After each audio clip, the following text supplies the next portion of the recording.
ఓం సమర్థ సద్గురు శ్రీ సాయినాథాయ నమః. శ్రీరామకృష్ణ కథామృతం 11వ అధ్యాయం. దక్షిణేశ్వరంలో భక్తులతో శ్రీరామకృష్ణులు. ప్రథమ పరిచ్ఛేదం. దక్షిణేశ్వరంలో పలహారిణి కాళీపూజ. సోమవారం జూన్ 4, 1883. మణిలాల్ త్రైలోక్యుడు, రామ్ చటర్జీ, రామ్లాల్ రాఖాల్. నేడు అమావాస్య. పలహారిణి కాళీపూజ పర్వదినం. శ్రీరామకృష్ణులు దక్షిణేశ్వర కాళికాలయంలో తమ గదిలో కూర్చొని ఉన్నారు. భక్తులు ఆయన దర్శనార్థం వస్తూ ఉన్నారు. మా మునుపటి రోజైన ఆదివారం నాడే వచ్చేశాడు. ఆనాటి రాత్రి కాత్యాయని పూజ జరిగింది. శ్రీరామకృష్ణులు భావపారవస్యంలో కాళికాలయ మండపంలో జగజ్జనని ఎదుట నిలబడి, అమ్మ, బృందావనంలోని కాత్యాయని దేవివి నువ్వే అన్నారు. ఇలా జగజ్జననితో మాట్లాడుతూ శ్రీరామకృష్ణులు ఒక్కసారిగా ప్రేమోన్మత్తులయ్యారు. తిన్నగా తమ గదిలోకి వచ్చి మంచం మీద కూర్చున్నారు. వేకువజాము వరకు దేవీనామ సంకీర్తన జరిగింది. సోమవారం ఉదయం బలరాం మరి కొందరు భక్తులు వచ్చారు. పలహారిని కాళీపూజను పురస్కరించుకుని కాళికాలయ యజమానులైన త్రైలోక్యుడు మధుర్బాబు కుమారుడు. 1871లో ఇతడు దక్షిణేశ్వర ఆలయానికి యజమాని అయినాడు. ప్రభృతులు వచ్చి ఉన్నారు. అప్పుడు సమయం ఉదయం 9 గంటలు. తమ గదికి గంగాభిముఖంగా ముందున్న అర్ధచంద్రాకార మొగసాలలో శ్రీరామకృష్ణులు మందహాసవదనులై మాతో కూర్చొని ఉన్నారు. రాకాల్ తలను తమ ఒడిలో ఉంచుకున్నారు. రాకాల్ అలాగే పడుకుని ఉన్నాడు. గత కొన్ని రోజులుగా శ్రీరామకృష్ణులు రాకాల్ను సాక్షాత్తు బాలగోపాలుడిగా భావించసాగారు. త్రైలోక్యుడు కాళీదేవిని దర్శించేటందుకై ఆ దారిన పోతున్నాడు. పనివాడు ఒకడు అతడికి గొడుగు పట్టుకుని వెళ్తున్నాడు. శ్రీరామకృష్ణులు రాకాల్తో, రాకాల్, లే అన్నారు. త్రైలోక్యుడు వచ్చి శ్రీరామకృష్ణులకు ప్రణామం చేశాడు.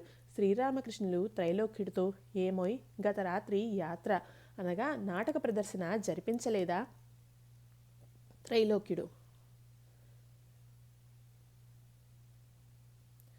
గతరాత్రి దేవాలయంలో భవతారిణి కాళీ పూజ జరిగింది. ఇలాంటి సందర్భాలలో గతంలో ఆలయ యాజమాన్యం యాత్ర ప్రదర్శన జరిపించేవారు.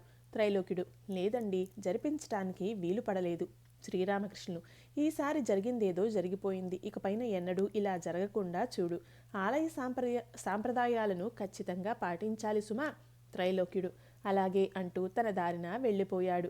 కాసేపయ్యాక విష్ణువాలయ పూజారి రామ్ చటర్జీ అక్కడకు వచ్చాడు. శ్రీరామకృష్ణులు, చూడు రామ్, నిన్న యాత్ర జరగలేదు. ఇక మీదట ఇలా పొరపాటు జరగకుండా చూసుకుని త్రైలోక్యుడితో చెప్పాను. నేను అలా అనటం సమంజసమేనా? రామ్, మహాశయ, మీరు తప్పుగా ఏమీ సెలవీయలేదే. సంప్రదాయాలను తప్పక పాటించాలి. శ్రీరామకృష్ణులు బలరాంతో, ఈరోజు నువ్వు ఇక్కడే భోంచేయి. భోజనానికి ముందు శ్రీరామకృష్ణులు తమ దివ్యోన్మత్త దినాలను భక్తులకు వర్ణించి చెప్పారు. రాఖాల్, మా, బలరాం, రామ్లాల్ మరికొందరు అక్కడ ఉన్నారు. హాజరాపై కోపం, అమ్మే మానవ రూపాలు ధరించినట్లు దర్శనం.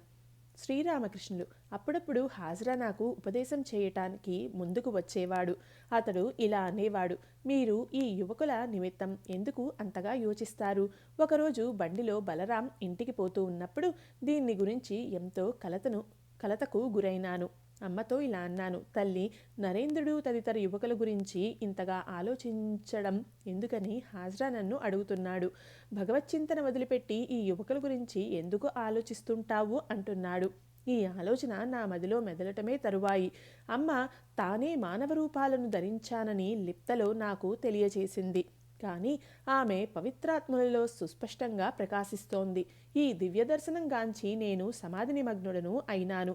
సమాధి స్థితి నుండి కాస్త బాహ్యజ్ఞానంలోకి రాగానే హాజరాపై కోపం వచ్చింది.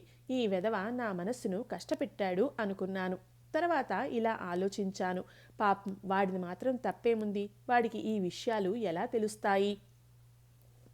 నరేంద్రుని ప్రథమ సందర్శన సందర్భంలోని సంఘటన. ఈ యువకులు సాక్షాత్తు నారాయణ స్వరూపులని నేను ఎరుగుదును. నరేంద్రుణ్ణి ప్రప్రథమంలో చూసినప్పుడే అతడికి కించిత్తైనా దేహబుద్ధి లేదన్న సంగతి గమనించాను. నా చేత్తో అతడి ఛాతిని కాస్త స్పృశించగానే అతడు బాహ్య చైతన్యాన్ని కోల్పోయాడు. బాహ్య చైతన్యం కలిగాక అతడు ఇలా అన్నాడు, ఓ, మీరు నన్ను ఏం చేశారు? ఇంట్లో నాకు తల్లిదండ్రులు ఉన్నారు. మరొకసారి యదు మల్లిక్ ఇంట్లో కూడా ఇదే విధంగా జరిగింది. రోజులు గడిచే కొద్దీ అతన్ని చూడాలని మరింతగా తప్పించసాగాను. ప్రాణాలు కొట్టుకుపోయేవి. ఇటువంటి సమయంలో ఒకనాడు భోలానాథ్తో దక్షిణేశ్వర ఆలయంలోని ఒక ఉద్యోగి నేను ఇలా అన్నాను. నా మనస్సు ఎందుకు ఇలా అయిపోతోంది? నరేంద్రుడనే ఒక కాయస్థ యువకుడు ఉన్నాడు. అతడి గురించి నేను ఎందుకు ఇంతగా ఆరాటపడుతున్నాను? అందుకు భోలానాథ్ ఇలా బదులిచ్చాడు. దీనికి వివరణ మహాభారతంలో ఉంది. సమాధి స్థితి నందిన మహాత్ముల మనస్సు కిందికి దిగి సామాన్య స్థాయికి వచ్చినప్పుడు సత్వగుణ సంపన్నుల సహచర్యంలో ఆనందిస్తుంది. అటువంటి వ్యక్తులను చూడగానే వారి మనస్సు శాంతిస్తుంది. ఈ మాటలు విన్నాక నా మనస్సు కుదుటపడ్డది. అప్పుడప్పుడు ఏకాంతంగా కూర్చుని నరేంద్రుణ్ణి చూడాలని విలపించేవాడిని. ద్వితీయ పరిచ్ఛేదం. శ్రీరామకృష్ణుల దైవోన్మత్త స్థితిలో జరిగిన సంఘటనలు. నేను ఎటువంటి మానసిక స్థితిని అనుభవించానని, తొలుత ఆ స్థితి కలిగినప్పుడు రేయింబవళ్ళు ఎలా గడిచిపోయేవో తెలిసేది కాదు. నేను పిచ్చివాణ్ణి అయిపోయానని అందరూ అన్నారు. అందుచేతనే నాకు వివాహం చేశారు. అప్పుడు దైవోన్మత్త స్థితిలో ఉండేవాడిని. మరి ఆమె పరిస్థితి ఏమిటి అని కలవరపడ్డాను. తర్వాత ఆమె కూడా నాలాగే తింటూ తాగుతూ జీవిస్తుందని నిశ్చయించుకున్నాను. ఒకసారి అత్తగారి ఇంటికి వెళ్ళాను. అక్కడ ఒక సంకీర్తన ఏర్పాటు చేశారు.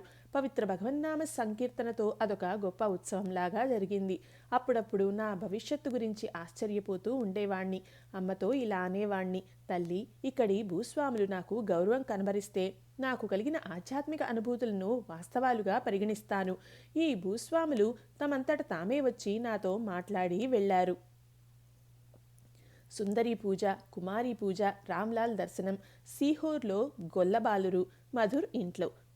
ఏం పారవస్య స్థితి అది! స్వల్ప సూచన సైతం నాలో ఆధ్యాత్మిక చైతన్యాన్ని ఉద్దీపింపజేసేది. 14 ఏళ్ల బాలికకు సుందరీ పూజ చేశాను. ఆమెను సాక్షాత్తు జగన్మాతగా గాంచాను.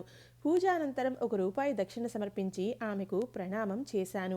ఒకరోజు రామలీల ప్రదర్శన చూడడానికి వెళ్ళాను. ఒక్కసారిగా చూశాను. వేషధారులందరూ సాక్షాత్తు సీత, రామ, లక్ష్మణ, హనుమంత, విభీషణులే. తర్వాత ఆ పాత్రలను పోషించిన నటీనటులందరినీ పూజించాను. ఆ రోజుల్లో నేను బాలికలను ఇక్కడకు రావించి కుమారి పూజ చేసేవాడిని. వారిని సాక్షాత్తు జగన్మాతగా గాంచేవాడిని. ఒకరోజు నీలిరంగు చీరలో పొగడ చెట్టు వద్ద నిలబడి ఉన్న ఒక స్త్రీని చూశాను. ఆమె ఒక వేశ్య. ఒక్క క్షణంలో ఆమె నాలో సీతా దర్శనాన్ని ఉద్దీపింపచేసింది. ఆ స్త్రీని మరిచిపోయాను. లంకలో రావణుని చెర నుంచి రక్షింపబడి శ్రీరాముని వద్దకు వెళ్తూ ఉన్న సాక్షాత్తు సీతాదేవిగా ఆమెను చూశాను. చాలాసేపటి వరకు సమాధి స్థితిలో ఉండిపోయాను. మరొక రోజు కలకత్తాలోని ఘడ్ మైదానానికి షికారుగా వెళ్ళాను. అక్కడ బెలూన్ ఎగురవేయడాన్ని చూసే నిమిత్తం చాలామంది గుమ్మిగూడి ఉన్నారు. ఒక ఆంగ్లేయ బాలుడు త్రిభంగిగా నిలబడి ఒక చెట్టుకు ఆనుకొని ఉండటం హఠాత్తుగా నా కళ్ళపడింది. అతన్ని చూడగానే నాకు కృష్ణోద్దీపన కలిగి సమాధి నిమగ్నుడను అయిపోయాను. సీహోర్లో ఒకసారి గొల్లబాలురకు ఆహారం తినిపించాను. వారి చేతుల్లో తినుబండారాలు పెట్టాను. వారిని సాక్షాత్తు బృందావన గోపాలురుగా చూశాను. వారి చేతుల నుండి తినుబండారాలను గైకుని నేను కాస్త ఆరగించాను. ఆ రోజుల్లో నేను దాదాపు బాహ్యస్మృతిలో లేననే చెప్పాలి. మధుర్బాబు తన జాన్ బజార్ భవనంలో కొన్ని రోజులు నన్ను అట్టే పెట్టుకున్నాడు. ఆ భవనంలో నివసిస్తున్నప్పుడు నన్ను సాక్షాత్తు జగన్మాత దాసీగా భావించుకునేవాణ్ణి. ఆ ఇంటి స్త్రీజనం నా సమక్షంలో సిగ్గుపడేవారే కారు. ఎవరైనా పసిబాలుడో లేక బాలికనో చూస్తే ఎలా సిగ్గుపడరో అలాగన్నమాట. మధుర్బాబు కుమార్తెను ఆమె భర్త గదికి దాసీతో కూడా వెంటబెట్టుకుపోయేవాణ్ణి. ఇప్పటికి కూడా అతి స్వల్ప విషయం సైతం నాలో భగవదుద్దీపన కలగజేస్తుంది. రాకాల్ పెదవులు ఆడిస్తూ జపం చేసేవాడు. అటువంటి సమయాల్లో స్థిరంగా ఉండలేకపోయేవాణ్ణి. క్షణమాత్రంలో భగవదుద్దీపన కలిగి పరవశుడైపోయేవాణ్ణి. జగజ్జనని దాసీభావంతో ఆరాధించే సమయంలో తమకు కలిగిన విభిన్న అనుభవాలను శ్రీరామకృష్ణులు చెప్పుకుంటూ పోయారు. ఆయన ఇలా అన్నారు. ఒకసారి ఒక గాయకుడికి గాయకి ఎలా ప్రవర్తిస్తుందో ఆమె పద్ధతులనన్నింటినీ అనుకరించి చూపాను. అప్పుడు ఆ గాయకుడు, మీరు చాలా బాగా అనుకరిస్తున్నారే, ఇవన్నీ మీరు ఎలా నేర్చారు అని అడిగాడు. తర్వాత శ్రీరామకృష్ణులు గాయకి ఎలా ప్రవర్తిస్తుందో హావభావాలతో అనుకరించి చూపేసరికి భక్తులంతా కడుపుబ్బా నవ్వుకున్నారు. తృతీయ పరిచ్ఛేదం. మణిలాల్ ప్రభృతులతో అహేతుక కృపాసింధు. మధ్యాహ్న భోజనం తర్వాత శ్రీరామకృష్ణులు కాసేపు విశ్రమించారు. ఆయన కాస్త మగత నిద్రలో ఉన్నారు. ఇంతలో బ్రహ్మసమాజ సభ్యుడైన మణిలాల్ మల్లిక్ గదిలోకి వచ్చి శ్రీరామకృష్ణులకు ప్రణామం చేసి కూర్చున్నాడు. శ్రీరామకృష్ణులు ఇంకా పడుకునే ఉన్నారు. మణిలాల్ ఆయన్ను ఏవో ప్రశ్నలు అడుగుతున్నాడు. ఆయన మగతలో ఉండే 1-2 పదాలతో జవాబిస్తున్నారు. మణిలాల్, నిత్యగోపాల్ను శివనాథ్ ఎంతో ప్రశంసిస్తున్నాడు. అతడి ఆధ్యాత్మిక స్థితి ఎంతో ఉన్నతంగా ఉంది అంటాడు అతడు. శ్రీరామకృష్ణులు ఇంకా పడుకునే ఉన్నారు. నిద్ర నుంచి పూర్తిగా మేలుకోలేదు. హాజ్రా గురించి వారు ఏమంటారు అని అడిగి లేచి కూర్చున్నారు. తర్వాత మణిలాల్తో భవనాథ్ భక్తి గురించి మాట్లాడసాగారు శ్రీరామకృష్ణులు. ఆహా, అతడు ఎంతటి సమున్నత స్థితిలో నెలకొని ఉన్నాడు. దైవ సంకీర్తన ప్రారంభించకనే అతడి కళ్ళు స్రవించేవి. హరీష్ను చూడగానే ఒక్కసారిగా భావపారవశుడు అవుతాడు. హరీష్ ఎంతో అదృష్టవంతుడని అంటాడు. హరీష్ అప్పుడప్పుడు ఇల్లు విడిచి వచ్చి ఇక్కడ గడుపుతూ ఉంటాడు కదా, అందుకనే అలా అన్నాడు.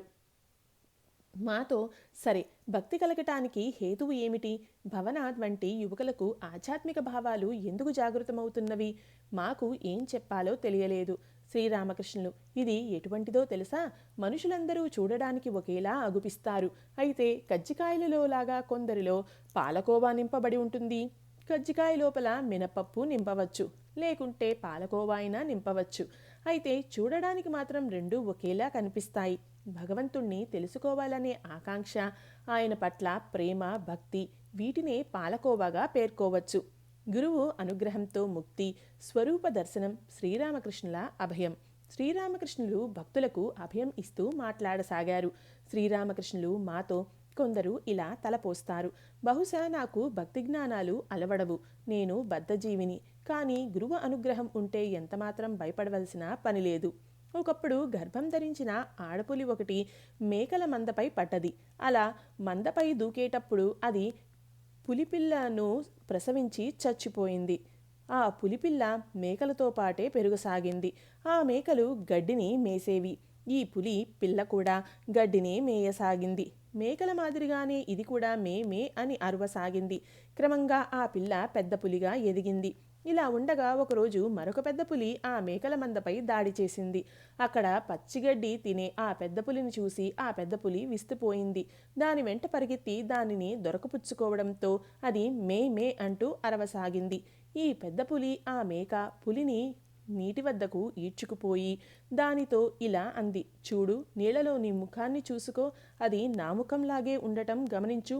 ఇదిగో ఈ కాస్త మాంసాన్ని తిను. ఇలా అంటూ ఆ పెద్ద పులి దాని నోట్లో మాంసాన్ని బలవంతంగా కూరింది.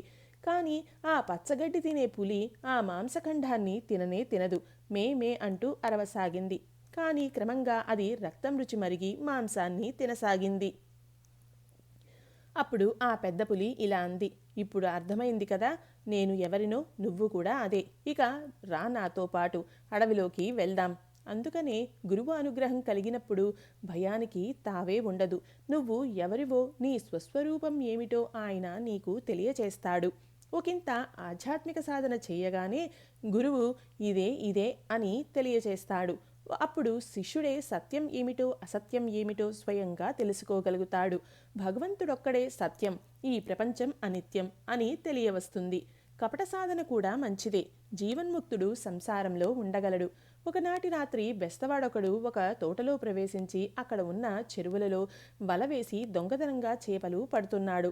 తోట యజమానికి ఆ సంగతి తెలియడంతో అతడి మనుషులు ఆ బెస్తవాణ్ణి చుట్టుముట్టారు. దివిటీలు వెలిగించి ఆ బెస్తవాడి కోసం గాలించసాగారు.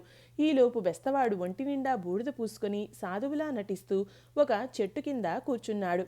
తోట యజమాని పనివాళ్లు ఎంతగా వెతికినప్పటికీ దొంగను కనుగొనలేకపోయారు. వారికి అక్కడ కంటపడింది ఒక చెట్టు కింద ధ్యానంలో కూర్చున్న సాధువు మాత్రమే. ఆ తోటలో ఓ గొప్ప సాధువు వెలిశాడు అనే వార్త మర్నాడు ఆ పరిసరాలలో వ్యాపించింది. అనేకులు సాధువును దర్శించుకొని పువ్వులు, పళ్ళు, మిఠాయిలు సమర్పించి భక్తి ప్రపత్తులతో ప్రణామాలు చేయసాగారు. వారిలో కొంతమంది అతడికి దక్షిణ కూడా సమర్పించారు. అప్పుడు ఆ బెస్తవాడు ఇలా తలపోశాడు, ఎంత విచిత్రం! నేను నిజమైన సాధువును కాను. అయినప్పటికీ జనం నా పట్ల ఎంతో భక్తి ప్రపత్తులు కనపరుస్తున్నారు. నేను నిజమైన సాధువుగా మారితే భగవంతుని తప్పక పొందగలుగుతాను. ఇందులో సందేహం లేదు. కేవలం కపట సాధన మాత్రం చేతనే అంతటి ఆధ్యాత్మిక చైతన్యం జాగృతం అయినప్పుడు యథార్థమైన సాధనా ప్రభావం గురించి వేరే చెప్పవలసింది ఏముంది? ఏది సత్యమో ఏది అసత్యమో ఎరుకలోకి వస్తుంది. భగవంతుడొక్కడే సత్యం, ఈ సంసారం యావత్తు అనిత్యం అని ఎరుక కలుగుతుంది. భక్తులలో ఒకరు ఇలా అనుకుంటున్నాడు. అయితే సంసారం అనిత్యమా? ఆ బెస్తవాడేమో సంసార త్యాగం చేయనే చేశాడు. అయితే సంసారంలో జీవించే వారి గతి ఏమిటి? వాళ్ళు సంసారాన్ని త్యజించాలా? ఎదుటి వ్యక్తిలోని మనోభావాలను గ్రహించగల శ్రీరామకృష్ణులు మృదువుగా ఇలా అన్నారు. ఒక గుమస్తా చెరసాలకు పంపబడ్డాడని అనుకుందాం. అక్కడ అతడు నిస్సంశయంగా కారాగారవాస జీవితాన్ని గడపవలసిందే. కానీ చెరసాల నుండి విడుదలయ్యాక అతడు వీధిలో కుప్పిగంతులు వేస్తాడా? కానే కాదు. మళ్ళీ అదే గుమస్తా ఉద్యోగం సంపాదించి గతంలో మాదిరే పని కొనసాగిస్తాడు. గురువు అనుగ్రహంతో జ్ఞాన సముపార్జన చేశాక కూడా ఆ వ్యక్తి సంసారంలో జీవన్ముక్తుడిలా జీవిస్తాడు. ఇలా వచిస్తూ శ్రీరామకృష్ణులు గృహస్థులైన వారికి అభయప్రదానం చేశారు. చతుర్థ పరిచ్ఛేదం. మణిలాల్ ప్రభృతులతో శ్రీరామకృష్ణులు నిరాకారవాదం. మణిలాల్ శ్రీరామకృష్ణులతో: మహాశయ, నిత్య పూజలో భగవంతుని ఏ స్థానంలో ధ్యానించాలి? శ్రీరామకృష్ణులు: హృదయమే అత్యుత్తమ స్థానం. భగవంతుణ్ణి హృదయంలో ధ్యానించు. విశ్వాసమే సర్వం. నిరాకారంపై హలదారి విశ్వాసం. బ్రహ్మ సమాజస్థుడైన మణిలాల్ నిరాకారవాది. అతన్ని ఉద్దేశిస్తూ శ్రీరామకృష్ణులు ఇలా అన్నారు. కబీరు ఇలా అనేవాడు: సాకారం నా తల్లి, నిరాకారం నా తండ్రి. నేను ఎవరిని నిందించగలను? ఎవరిని ఆరాధించను? త్రాసులోని రెండు పక్కలు సమానం. హలదారి పగలంతా సాకార పూజా ధ్యానాలలోనూ రాత్రిళ్ళు నిరాకార ధ్యానంలోనూ గడిపేవాడు. అందుకే నువ్వు ఏ భావాన్ని ఆశ్రయించినా సరే దృఢ విశ్వాసం ఉంటే అంతా అయిపోతుంది. నువ్వు భగవంతుణ్ణి సాకారమూర్తిగానే విశ్వసించవచ్చు, లేక నిరాకారునిగానైనా విశ్వసించవచ్చు. కానీ నీ విశ్వాసం హృదయపూర్వకమైనదై ఉండాలి. శంభూ మల్లిక్ విశ్వాసం. శంభూ మల్లిక్ బాగ్బజార్ నుండి దక్షిణేశ్వరంలోని తన ఉద్యాన గృహానికి కాలినడకన వస్తూ ఉండేవాడు. ఒకరోజు ఎవరో అతడితో ఇలా అన్నారు: ఇంత దూరం నడిచి రావటం ఎందుకు? బండి కట్టుకుని రావచ్చు కదా, లేకుంటే ఏమైనా ప్రమాదం సంభవించవచ్చు. ఆ మాటలకు శంభూ కళ్ళు ఎర్రచేసి ఇలా అరిచాడు: ఏమిటి? భగవన్నామం జపిస్తూ బయలుదేరాను. ఇక నాకు ఏ ప్రమాదం సంభవిస్తుంది? కేవలం విశ్వాసంతోనే ప్రతిదీ సాధించవచ్చు. ఒక ఫలానా వ్యక్తిని కలుసుకున్నాక, లేదా ఫలానా దక్షిణేశ్వర ఆలయ ఉద్యోగి నాతో మాట్లాడినా ఇదంతా తమ ఆధ్యాత్మిక అనుభూతులు నిజమని భావిస్తాను అని నేను అనుకునేవాడిని. నేను అనుకున్నట్లే జరుగుతూ ఉండేది. మా పాశ్చాత్య తర్క శాస్త్రం అధ్యయనం చేశాడు. ఆ శాస్త్రంలో తెల్లవారుజామున వచ్చే కలలు నిజమవుతాయని మూఢనమ్మకస్తులు విశ్వసిస్తారని అతడు చదివి ఉన్నాడు. అందుచేత శ్రీరామకృష్ణులను ఇందుకు మినహాయింపు అంటూ ఎన్నడూ ఉండి ఉండలేదా అని అడిగాడు. శ్రీరామకృష్ణులు: లేదు, ఆ రోజుల్లో అంతా ఆ విధంగా జరిగేది. భగవన్నామం జపించి ఒక ఫలానా విషయం జరుగుతుందని విశ్వసించే వాడిని నేను విశ్వసించినట్లే జరిగేది. మణిలాల్తో కానీ విషయం ఏమిటో తెలుసా? సరళ స్వభావం, హృదయ వైశాల్యం ఉంటే కానీ అటువంటి విశ్వాసం కలుగదు. పెద్ద ఎముకలు, కండ తక్కువ, గుంటకళ్ళు, ఇంకా ఇటువంటి భౌతిక అవలక్షణాలు ఉన్నట్లయితే అటువంటి వ్యక్తులకు సులభంగా విశ్వాసం కుదరదు. దక్షిణాన అరటి చెట్టు, ఉత్తరాన బచ్చలి కూర, అడ్డంగా నల్లపిల్లి, నేను ఒంటరిగా ఏం చేయగలను? అందరూ నవ్వారు. అన్ని వైపులా దుశ్శకునాలు ఎదురైతే మనిషికి కష్టమే అని సూచించే ఒక వంగ సామెత. భగవతీ దాసిపై కరుణ. మునిమాపు వేళ అయింది. పని మనిషి గదిలోకి వచ్చి సాంబ్రాణి ధూపం వేసింది. మణిలాల్ తదితర భక్తులు సెలవు పుచ్చుకొని కలకత్తాకు వెళ్ళిపోయారు. ఒకరిద్దరు భక్తులు ఉండిపోయారు. శ్రీరామకృష్ణులు చిన్న మంచం మీద కూర్చొని జగజ్జనని ధ్యానిస్తున్నారు. నిశ్శబ్దం రాజ్యం చేస్తోంది. సాంబ్రాణి ధూపం గదంతా వ్యాపించి ఉంది. మా నేల మీద కూర్చొని ఉన్నాడు. రాఖాల్ కూడా ఉన్నాడు. కాసేపయ్యాక ఆలయ యజమానుల ఇంటి పని మనిషి భగవతీదాసి వచ్చి దూరం నుంచే శ్రీరామకృష్ణులకు ప్రణామం చేసింది. శ్రీరామకృష్ణులు ఆమెను కూర్చోమన్నారు. చాలా ఏళ్లుగా మధుర్బాబు ఇంట్లో ఆమె పనిచేస్తూ వస్తోంది. శ్రీరామకృష్ణులు ఆమెను చాలా కాలం నుంచి ఎరుగుదురు. చిన్న వయసులో ఆమె ఇంచుమించు నీతిబాహ్య జీవితాన్ని గడిపింది. కానీ కరుణాసింధువు అయిన శ్రీరామకృష్ణులు పాపులను పావనులను చేయగలరు. ఆమెతో పాత రోజుల గురించి మాట్లాడసాగారు శ్రీరామకృష్ణులు. ఇప్పుడు వయసు బాగా పైబడింది. సంపాదించిన ధనాన్ని వైష్ణవులకు సాధువులకు అన్నదానం చేస్తూ ఉదాత్త మార్గంలో ఖర్చు చేస్తున్నావు కదా. భగవతి కించిత్ నవ్వుతూ, దాన్ని గురించి నేనే ఎలా చెప్పగలను? శ్రీరామకృష్ణులు: బృందావనం, కాశీ మొదలైన పుణ్యతీర్థాలను సందర్శించావా? భగవతి సంకోచిస్తూ, దాన్ని గురించి నేనే ఎలా చెప్పగలను? ఒక స్నానఘట్టాన్ని కట్టించాను. అక్కడ ఒక పలకంపై నా పేరు కూడా చెక్కబడింది. శ్రీరామకృష్ణులు: ఓ అట్లాగా. భగవతి: అవునండి, నా పేరు శ్రీమతి భగవతి దాసి అని అక్కడ రాయబడి ఉంది. శ్రీరామకృష్ణులు నవ్వుతూ, బాగుంది, చాలా బాగుంది. శ్రీరామకృష్ణులు పలుకులతో కాస్త ధైర్యం పుంజుకొని ఆమె ఆయనను సమీపించి ఆయన పాదాలను స్పృశించి ప్రణామం చేసింది. ఆ స్పర్శతో శ్రీరామకృష్ణులకు తేలు కుట్టినట్లు అయింది. తక్షణమే ఆయన లేచి నిలబడి బిగ్గరగా గోవిందా గోవిందా అంటూ కేక పెట్టారు. గదిలో ఓ మూల ఒక బిందెలో గంగాజలం ఉంది. గబగబా ఆ బిందె వద్దకు వెళ్ళి భగవతీదాసి తాకిన చోటును గంగాజలంతో ప్రక్షాళనం చేసుకున్నారు. గదిలో ఉన్న 2-3 భక్తులు ఈ సంఘటనను దిగ్భ్రాంతితో చూస్తూ ఉన్నారు. భగవతీదాసి కుప్పకూలిపోయింది. కరుణాసింధువు పాపులను పావనులను గావించే అవ్యాజ ప్రేమమూర్తి అయిన శ్రీరామకృష్ణులు ఆమెను అనునయించి కారుణ్యం ఉట్టిపడే స్వరంలో, కాస్త దూరం నుంచే నాకు ప్రణామం చేస్తే చాలు అన్నారు. ఇలా చెప్పి మళ్ళీ చిన్న మంచం మీద కూర్చున్నారు. జరిగిన సంఘటనను మర్చిపోయి ఆమె అనునయం చెందాలని పాటలు పాడుతాను విను అంటూ కొన్ని పాటలు పాడారు. పంచమ పరిచ్ఛేదం. ప్రేమోన్మాద స్థితిలో శ్రీరామకృష్ణుల అనుభవాలు. మంగళవారం, జూన్ 5, 1883. శ్రీరామకృష్ణులు దక్షిణేశ్వర కాళికాలయంలోని తమ గదిలో ఉన్నారు. ఆదివారాలలో అధిక సంఖ్యలో భక్తులు రావటం రివాజు. నేడు మంగళవారం అయినందున భక్తులు ఎక్కువ మంది లేరు. రాకాల్ శ్రీరామకృష్ణులతోనే వసిస్తున్నాడు. హాజ్రా కూడా అక్కడే ఉంటున్నాడు. శ్రీరామకృష్ణుల గదికి ముందున్న వసారాలో హాజ్రా కూర్చుని ఉన్నాడు. ఆదివారం నాడే అక్కడకు వచ్చిన మా ఇంకా ఇంటికి వెళ్ళలేదు. సోమవారం రాత్రి కాళికాలయ మండపంలో కృష్ణయాత్ర జరిగింది. శ్రీరామకృష్ణులు కాసేపు తిలకించారు. ఆ యాత్ర ఆదివారం రాత్రే జరిగి ఉండవలసింది. ఆ రోజు జరుగనందున సోమవారం రాత్రి జరిపించారు. మధ్యాహ్నం భోజనానంతరం శ్రీరామకృష్ణులు భక్తులకు ప్రేమోన్మాద స్థితిలో తమకు కలిగిన అనుభవాలను గురించి చెబుతున్నారు. శ్రీరామకృష్ణులు మాతో, ఆహా, ఆ రోజులలో నాకు ఎటువంటి స్థితులు కలిగేవని, ఆ కాలంలో ఇక్కడ భోజనం చేసేవాడిని కాను. దక్షిణేశ్వరంలోనో, బారానగర్లోనో లేక అరియదాహాలోనో ఎవరైనా బ్రాహ్మణుల ఇంటికి వెళ్ళేవాణ్ణి. అది కూడా వేళకాని వేళలో వెళ్ళేవాణ్ణి.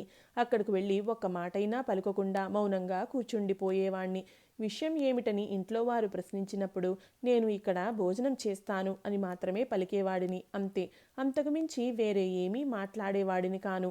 అప్పుడప్పుడు ఆలంబజార్లోని రామ్ చటర్జీ ఇంటికి లేక దక్షిణేశ్వరంలోని సావన్న చౌదరి గారి ఇంటికి వెళ్ళేవాడిని. చౌదరి గారి ఇంట్లో భోజనం చేసేవాడిని. కానీ వారి ఆహారం నాకు రుచించేది కాదు. వారి భోజనంలో మాంసం, చేపల వాసన వచ్చేది. దేవేంద్రనాథ్ ఠాగూర్, దీన ముఖర్జీ, కుమార్ సింగ్. ఒకరోజు దేవేంద్రనాథ్ ఠాగూర్, రవీంద్రనాథ్ ఠాగూర్ తండ్రి ఇంటికి వెళ్ళాలన్న ఆరాటం జనించింది. మధుర్తో ఇలా అన్నారు: దేవేంద్రుడు భగవన్నామాన్ని జపిస్తాడు. అతన్ని చూడాలని ఉంది. నన్ను అక్కడకు తీసుకువెళ్ళగలవా? మధుర్ బాబు ఆభిజాత్యం ఉన్న వ్యక్తి. మరో వ్యక్తి ఇంటికి అతడి ఆహ్వానం లేకుండా వెళ్తాడని ఎలా ఆశించగలం? మొదట అతడు తటపటాయించాడు. తరువాత అలాగే నేను దేవేంద్రుడు కలిసి చదువుకున్నాం. బాబా, నిన్ను అతడి వద్దకు తోడ్కొని వెళ్తాను అన్నాడు. మరో రోజు బాగ్ బజార్లో వంతెన సమీపంలో నివసిస్తున్న దీనముఖర్జీ అనే సజ్జనుడి గురించి నాకు తెలియవచ్చింది. అతడు భక్తుడు. అతడి వద్దకు నన్ను తీసుకువెళ్ళమని మధుర్ని పట్టుపట్టాను. అతడు మాత్రం ఏం చేస్తాడు? ఒక బండిలో దీనముఖర్జీ ఇంటికి తీసుకువెళ్ళాడు. ఆ ఇల్లు చాలా చిన్నది.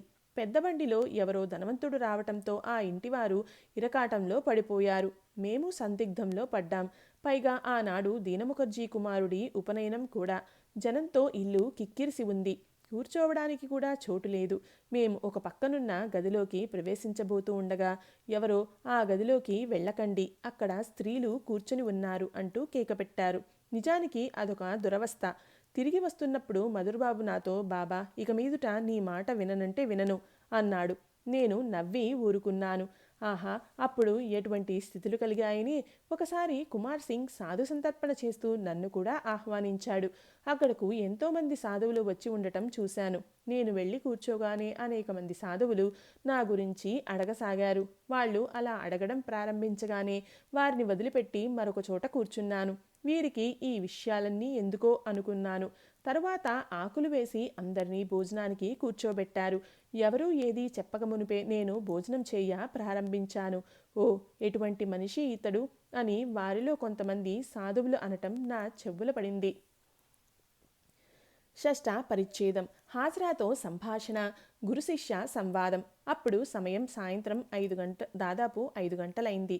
శ్రీరామకృష్ణులు తమ గదివసారా మెట్ల మీద కూర్చొని ఉన్నారు.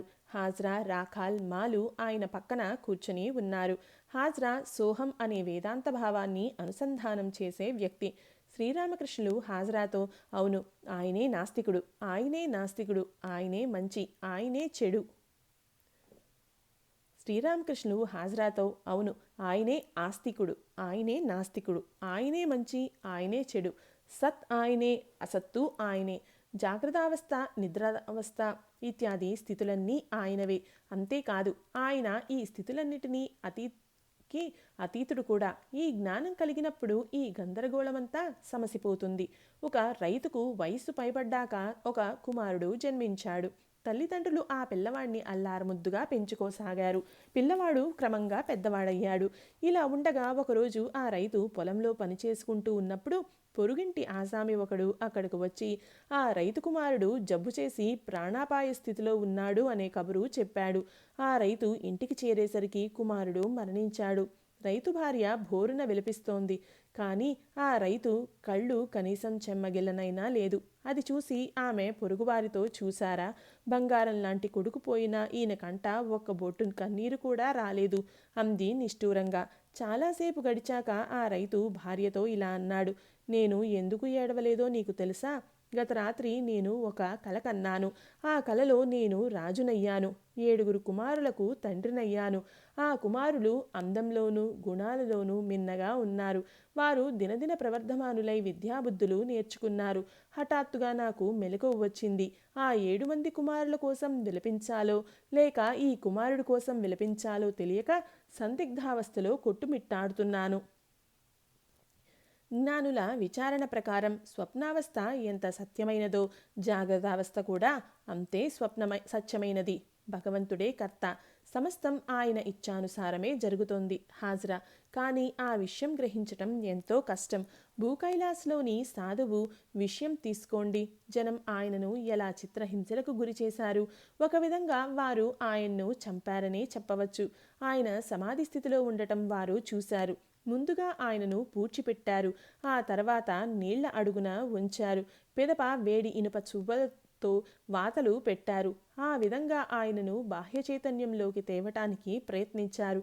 కానీ చివరికి ఆ సాధువు ఈ చిత్రహింసల ఫలితంగా మరణించాడు. భగవంతుడి సంకల్పానుసారమే ఆ సాధువు మరణించాడని మీరు అనవచ్చు. కానీ నిస్సందేహంగా ఆ జనం పెట్టిన యాతనల కారణంగానే ఆయన మరణించాడు. ఆత్మ అమరం. శ్రీరామకృష్ణులు. మనిషి తన కర్మకు తగ్గ ఫలం అనుభవిస్తాడు. అయితే ఆ సాధువు మరణానికి సంబంధించినంత వరకు అది భగవదేచ్ఛే. కవిరాజులు అనగా ఔషధకారులు. మకరధ్వజ పాదరసం గంధకంతో తయారు చేయబడే ఒక ఆయుర్వేద ఔషధం. దీని తయారీలో బంగారం తాను మార్పుకు లోనవ్వక ఇతర పదార్థాలతో మార్పును తెస్తుంది. ఔషధాన్ని ఒక సీసాలో తయారు చేస్తారు. ఆ సీసాకు మూత మట్టి పూత పూసి కప్పి ఉంచి మంట కింద వేడి చేస్తారు. సీసాలోని బంగారం కరిగి ఇతర దినుసులతో కలిసి ఔషధం తయారవుతుంది. తర్వాత వైద్యుడు సీసాను అతి జాగ్రత్తగా పగలగొట్టి ఔషధాన్ని బయటకు తీస్తాడు.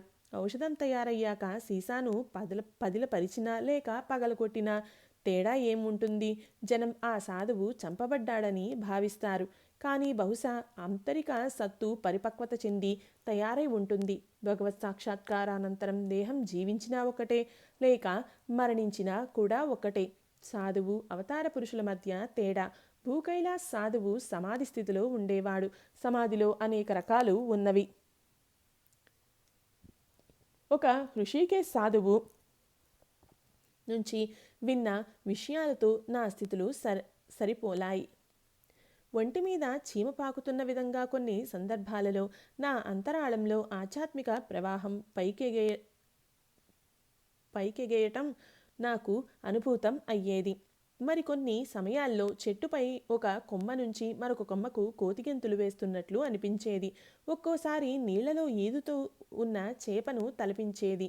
ఈ అనుభూతులను స్వయంగా అనుభవించిన వ్యక్తికే అవి ఎలా ఉంటాయో అవగతం అవుతుంది. సమాధి స్థితిలో బాహ్య ప్రపంచాన్ని మరచిపోతారు. మనస్సు ఒకంత కిందకి దిగివచ్చినప్పుడు నేను అమ్మతో ఇలా అంటాను: తల్లి, దీని నుంచి నాకు స్వస్థత చేకూర్చు. నేను జనంతో మాట్లాడాలి. సమాధి స్థితి నుంచి బాహ్య చైతన్యానికి ఈశ్వర కోటికి చెందిన వారు తప్ప మరెవ్వరూ తిరిగి రాలేరు. కొందరు సామాన్యులు ఆధ్యాత్మిక సాధనల తీవ్రతచే సమాధి స్థితిని పొందుతారు, కానీ వారు వెనుకకు తిరిగి రాలేరు.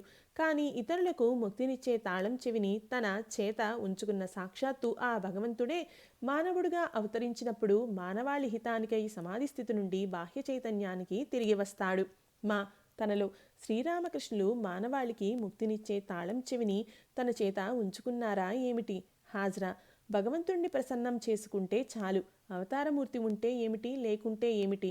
శ్రీరామకృష్ణులు చిరునవ్వుతో అవును అవును, విష్ణుపూర్లో పెద్ద రిజిస్ట్రార్ ఆఫీస్ ఉంది. అక్కడ రిజిస్టర్ చేయగలిగితే ఇక ఘోఘాట్ ఒక చిన్న గ్రామం పేరు. పై స్థాయిలో దస్తావేజులను తయారు చేస్తే కింది స్థాయిలో నమోదు చేయనవసరం లేదు. గోఘాట్లో నమోదు చేసే అగత్యం ఉండదు. గురుశిష్య సంవాదం, శ్రీముఖం నుండి జాలువారిన స్వీయ చరితం. సాయంత్రం అయింది. ఆలయాలలో దీపారాధన జరిగింది. ద్వాదశ శివాలయాల్లో రాధాకాంత ఆలయం, భవతారిణి ఆలయం మొదలైన వాటిలోనూ శంఖం, గంటల మంగళనాదం వినవచ్చింది. దీపారాధన పూర్తి కాగానే శ్రీరామకృష్ణులు గదిలో నుంచి వెలుపలకు వచ్చి దక్షిణ వసారాలో కూర్చున్నారు. 4 దిశలా చిమ్మచీకటి కమ్ముకుంది. ఆలయాలలో మాత్రం అక్కడక్కడ దీపాలు మిణుకుమిణుకుమని వెలుగుతున్నాయి. ఆకాశపు నలుపుదనాన్ని తనలో ప్రతిఫలిస్తూ ఉన్నట్లుగా పావన గంగానది ప్రవహిస్తోంది. శ్రీరామకృష్ణులు సహజంగానే భావపారవస్య స్థితిలో నెలకొని ఉన్నారు. నేడో అమావాస్య. నేటి భావపారవస్య స్థితి ఎంతో ప్రగాఢమై ఉంటుంది. మధ్య మధ్యలో ఆయన ఓంకారాన్ని, జగజ్జనని పావని నామాన్ని ఉచ్చరిస్తూ ఉన్నారు. వేసవికాలం కావటంతో గదిలో బాగా ఉక్కపూస్తోంది. అందుచేతనే ఆయన వసారాలోకి వచ్చి కూర్చున్నారు.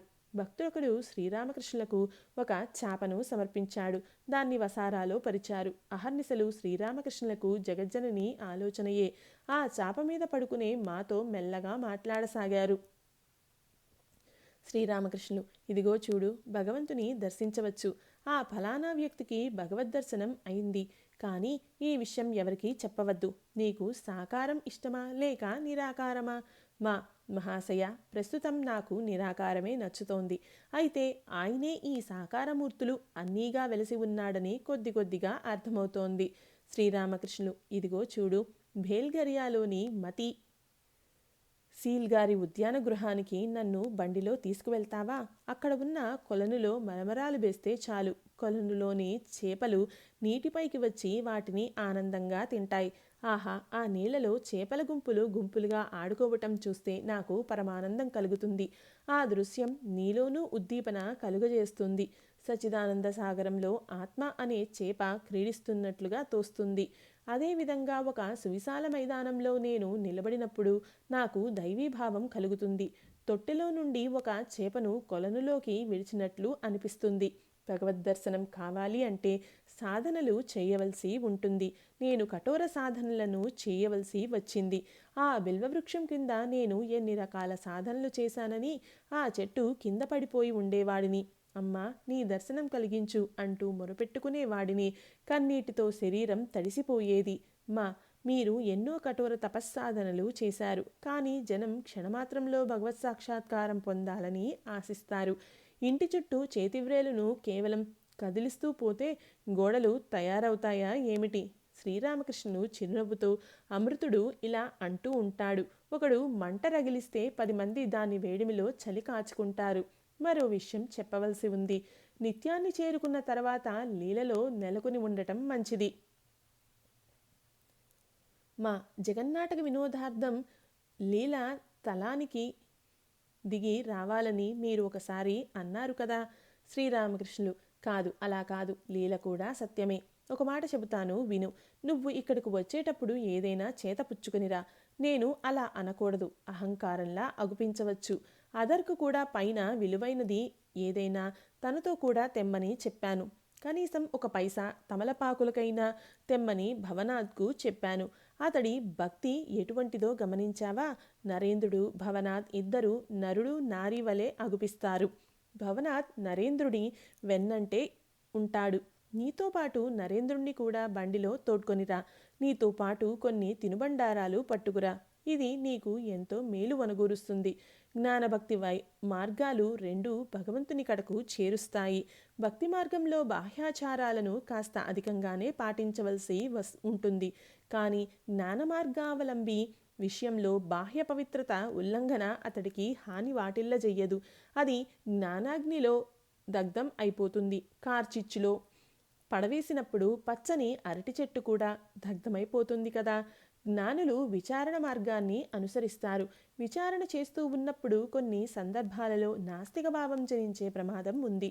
కానీ ఆయన్ను దర్శించాలన్న తీవ్ర ఆకాంక్ష కలిగిన భక్తుడు నాస్తిక భావం కలిగినప్పటికీ భగవచ్చింతన మాత్రం వీడడు. తాతల కాలం నాటి నుండే వ్యవసాయాన్నే వృత్తిగా కలిగి ఉన్న వ్యక్తి అతివృష్టి లేక అనావృష్టి కారణంగా ఫలసాయం ఏమీ దక్కనప్పటికీ తన వ్యవసాయాన్ని మాత్రం కొనసాగిస్తూనే ఉంటాడు. చాప మీద పడుకుని దిండు మీద తల పెట్టుకుని శ్రీరామకృష్ణులు సంభాషణ కొనసాగించారు. ఆయన మాతో ఇలా అన్నారు. కాళ్ళు కొద్దిగా నొప్పి పుడుతున్నాయి. కాస్త మృదువుగా వాటిని ఒత్తు. ఆ విధంగా అనంత కరుణామయులైన శ్రీరామకృష్ణుల పాదపద్మాలను సేవిస్తూ ఆయన ముఖతా జాలువారే అమృత వచనాలను ఆలకిస్తూ ఉన్నాడు. ఓం సమర్థ సద్గురు శ్రీ సాయినాథాయ నమః.